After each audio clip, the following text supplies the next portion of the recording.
So, in a recent Supreme Court case involving legislative prayer before city council meetings in Greece versus Galloway, the Supreme Court ultimately decided in favor of allowing sectarian prayers before such meetings.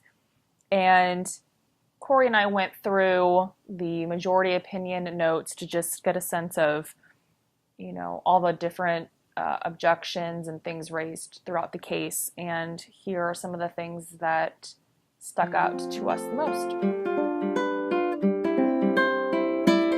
So the appeal to tradition it's a fallacy because there seems to be no reason why, just because something is old or something has been a certain way for a long time, that is enough to make it true or to make it good or to make it right. Mm-hmm. And in our day-to-day lives, we accept that it's a fallacy.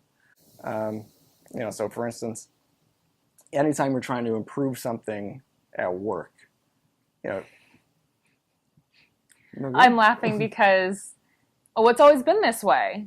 That's such a common response to new ideas. Exactly. So whenever you're looking at something and that's the answer, it's like, well, we've always done it this way. Mm-hmm. That's always an area that you can improve upon.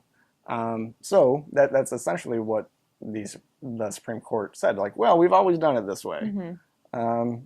And nowhere else do we accept that is, logical or valid. And specifically, they said, well, the founders, this was their interpretation of it. This is how the founders used to pray, and we still do pray before legislative bodies. But the founders did and accepted a lot of things that, we now reject. Mm-hmm. So for instance, a lot of the founders, they owned slaves. Now, we wouldn't say that just because the founders owned slaves that we ought to continue to own slaves. Right. In a nutshell, just because the founders did something doesn't automatically mean that we need to adopt that same practice. The most common criticism I've heard or read in issues like this is that it's just a militant secularist issue. And this is simply not the case. When I was reading through the majority opinion, something that struck me as problematic was that, saying prayers before legislative meetings are to help remind those present to transcend petty differences in the interest of having a higher purpose, to have a productive meeting. Right now, there's a person in Florida who wants to offer a Satanist prayer before, his council's meeting, which is absolutely fine under this Greece versus Galloway. That's sure to rub people the wrong way.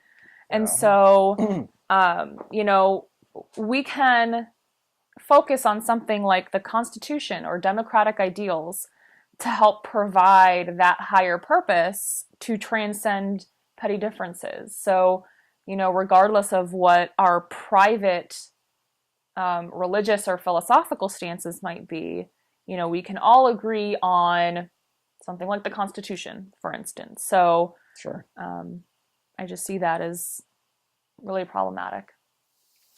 I'm C.L. O'Hanlon.